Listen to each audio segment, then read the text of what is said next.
90% लोग सिलाई रिपेयर करते समय ये गलती करते हैं। आप गलती मत करना वरना आपका मशीन खराब हो सकता है। आइए हम सिलाई मशीन रिपेयर करने का एक नया तरीका बताते हैं जो आप घर बैठे अपनी सिलाई मशीन का रिपेयर कर सकते हैं, जिससे कोई पैसा कोई चार्ज कुछ भी नहीं लगेगा। घर बैठे आप अपनी सिलाई मशीन को अच्छा बना, आपका सिलाई मशीन धागा तोड़ रहा है, सुई तोड़ रहा है, धागा बज रहा है, धागा का लच्छी दे रहा है, चुक्का छोड़ रहा है, सिलाई मशीन जाम चल रही है, ये हम आपको इस वीडियो में अंत तक आप वीडियो में बने रहिए, हम बताएं देंगे आपको। नमस्कार दोस्तों, आइए आज हम सिलाई मशीन रिपेयरिंग का एक आसान तरीका बताते हैं जिससे आप घर बैठे आसानी से अपना सिलाई मशीन रिपेयर कर सकते हैं। आइए देखते हैं बिना समय गंवाए हुए कैसे सिलाई मशीन रिपेयर किया जाता है।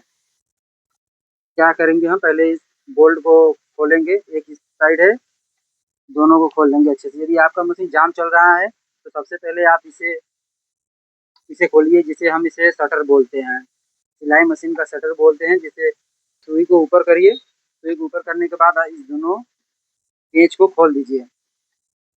खोलने के बाद अब इसे आसानी से निकल जाएगा, ये निकल गया। फिर उसके बाद इसके पेच को भी आप रख दीजिए और उसके बाद ये शटर है, ये इसे नाल बोलते हैं, इस नाल का ये शटर है। यदि आपका धागा कट रहा है या टूट रहा है तो ये जो नुकीला भाग होता है इसमें भी कभी कभी कोरार आ जाता है, तो इसलिए भी आपका धागा ज्यादा से ज्यादा टूटने लगता है। आप पहले इसे खोलिए, इसमें देखिए दो प्लेट होता है। इस पेच को खोलने से क्या होता है, ये दोनों प्लेट को कवर कर किया रहता है। आप इसे खोलिए, देखिए इसमें बहुत ज़्यादा कचरा है या तो धागा बच जाता है तो आपका मशीन बहुत जाम चलता है। देखिए इसमें आज हम खोल कर बता रहे हैं कि इसमें कितना कचरा है। देखिए ये जो प्लेट होता है, ये एक प्लेट है, ये चिकना भाग है और इस साइड में थोड़ा सा खुरदुरा है। ये जो चिकना भाग होता है आपका, ये चिकना भाग है जो ऐसे लगता है, ठीक है। यदि आपको कुछ समझ में ना आए तो हमें कमेंट करिए, हम कमेंट में आपको बताएंगे कि कैसे फिर से खोला जाएगा मशीन। और फिर इसके बाद आप एक कपड़ा ले लीजिए, कोई कपड़ा हो उसे ले करके इसे अच्छे से साफ करिए। आप इसे कपड़ा ले लीजिए, देखिए सफ़ेद कपड़ा है, इसमें कितना कचरा है।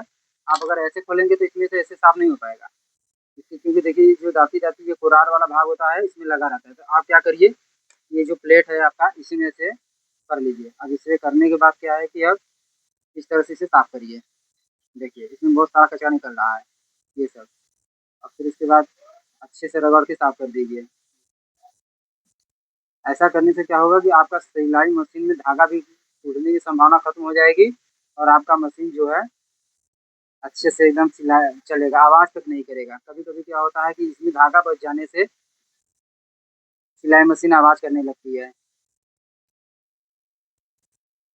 अब क्या करना है, आपको देखिए अब ये जो प्लेट था, अब इसे भी अच्छे से साफ करिए। इसमें कुछ कचरा लगा नहीं रहता है लेकिन आप फिर भी इसे साफ कर दीजिए। यदि थोड़ा-सा भी लगा रहेगा तो फिर वहीं आवाज़ करने लगेगा। साफ करने के बाद आप इसे इसी तरह से लगाइए। ये जो चिकना वाला भाग होता है, इसे आप इसी शटर में ऐसे रखिए। ये बहुत आसानी से लग जाएगा, यदि धार सही है तो। ये लग गया। अब इसके बाद आप क्या करिए कि इस प्लेट जो ये प्लेट खोले थे हम इसी तरह से जैसे खोले थे उसी तरह से इसे कस देंगे।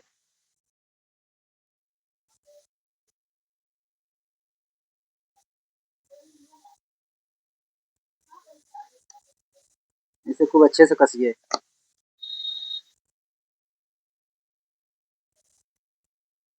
टाइट कर दीजिए। ये देखिए जो शटर होता है इसे भी साफ कर दीजिए आप। साफ अच्छे से साफ करिए, इसमें भी थोड़ा कचरा लगा होता है। और जो ये अंदर ये आपका शटर है, शटर के बाद ये इसे नाल बोलते हैं। यदि इसमें धागा बच जाता है आपका, मशीन क्या है कि जाम चलने लगता है और क्या है कि बहुत ज़्यादा आवाज़ भी करता है। तो इसे आप अच्छे से पोंछ लीजिए और फिर उसके बाद पोंछने के बाद क्या है कि इसके अंदर का भी जो होता है उसे पोंछ लीजिए। ये शटर है, शटर के अंदर वाले भाग में भी कचरा जम जाता है। यदि कचरा आपका जम गया है इसमें, तो आप इसमें कपड़ा लगा करके अच्छे से इसे रगड़ करके इसको भी साफ कर दीजिए। यदि इसमें कचरा लगा रहता है तो क्या होता है, कचरा कचरा को खींचता है और मशीन को और ज़्यादा जाम कर देता है।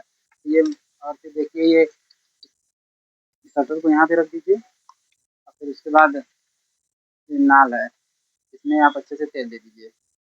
इसे अच्छे से तेल दीजिए इसमें और फिर उसके बाद आप ये जो शटर है, ये जो नुकीला भाग है पहले इसे अंदर डाल दीजिए। ये नुकीला भाग है इसे अंदर डालेंगे। अंदर डालने के बाद क्या है कि अब देखिए आसानी से चल जाएगा। अब आसानी से चल जाने के बाद इसे आप थोड़ा-सा ऐसे घुमा दीजिए। घुमा देने का है कि जो तेल आपने दिया है सभी जगह हो जाएगा और ये आपका मशीन जाम है कि नहीं है अब ऐसे पता चल जाएगा। देखिए ये जो पत्ती होता है कभी कभी क्या होता है ना, यदि इसमें सुई लग रहा है, यदि सुई इससे लग के टूटा है, यदि इसमें थोड़ा सा भी कुरार हो जाता है तो क्या है कि आपका धागा भी यहाँ से टूटने लगता है, तो ये प्लेट चेंज हो जाता है, जो कि मार्केट में 2-3 रुपए का मिलता है, आप अपने हाथ से भी चेंज कर सकते हैं। तो देखिए और फिर एक बात और है, धागा टूटने की सबसे बड़ी समस्या क्या है, ये देखिए ये जो है एक हैरियर पत्ती है, इसमें एक दो पेंच लगा है, ये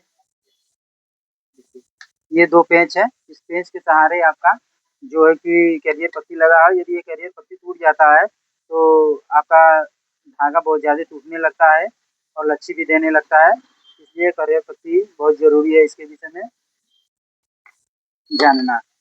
और अब आगे आप क्या, आपको क्या करना है, इस प्लेट को खोलना है, इसमें दो पेंच है, इस प्लेट को खोलिए आप, इस प्लेट को आप खोलिए, इस साइड भी और इस साइड भी है आपका।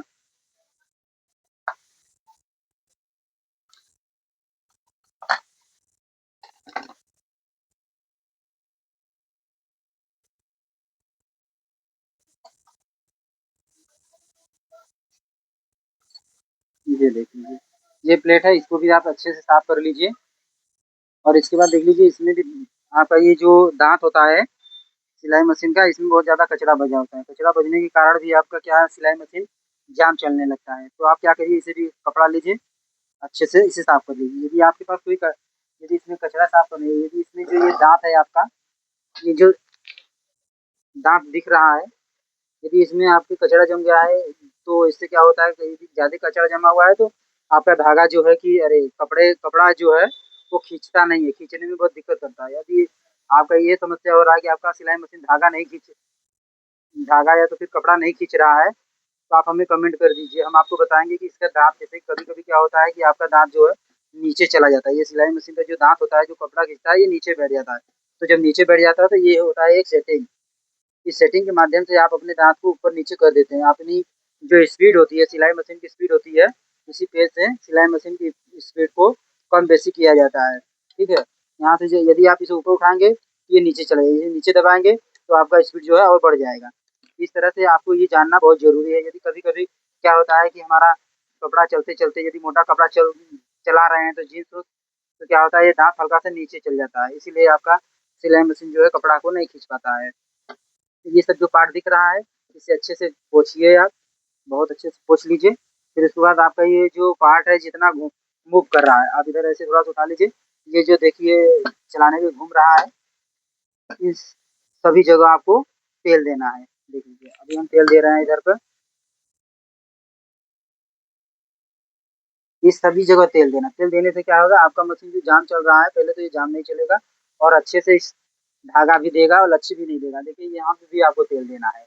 ये जो ये आपका ये चक्का होता है, इसमें भी तेल देना है और जितना पार्ट घूम रहा है सभी में तेल दीजिए। और इस दाँत को भी तो आप साफ अच्छे से कर लिए हैं। साफ करने के बाद यदि नहीं है तो आप एक नीडल ले लीजिए। नीडल के माध्यम से आप इसमें इसके बीच में जो बचा हुआ, जैसे देखिए नीडल है, इसके बीच में जो कचरा बचा हुआ है इसे नहीं निकल पा रहा है। आप एक नीडल के माध्यम से आप क्या है कि इसे निकाल दीजिए। निकल गया, यदि इसमें ये तो निकल जाता है, कभी-कभी क्या होता है ये इस दाँत में से कचरा नहीं निकलता है। कचरा जाम हो जाए, यदि इसमें जाम हो गया तो आपका जो कपड़ा है वो खींचने में प्रॉब्लम होती है। तो इसे भी आप साफ कर लीजिए नीडल के माध्यम से और फिर पुनः इसे तेल देने के बाद आप प्लेट को लगा दीजिए सुई ऊपर करके।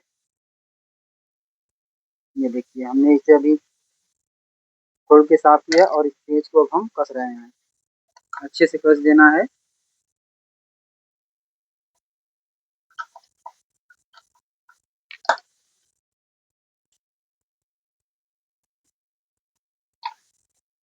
जिस भी भाई को कोई प्रॉब्लम हो रहा है मशीन रिपेयर करने में, भाई-बहन को, जो हमारी बहनें घर पे बैठ कर के सिलाई करती हैं और थोड़ी-थोड़ी जानकारी ना होने के कारण क्या है कि वो 200, 300, 500 रुपए हमेशा खर्च कर देती हैं। उन बहनों के लिए ये वीडियो बहुत ही हेल्पफुल होने वाला है।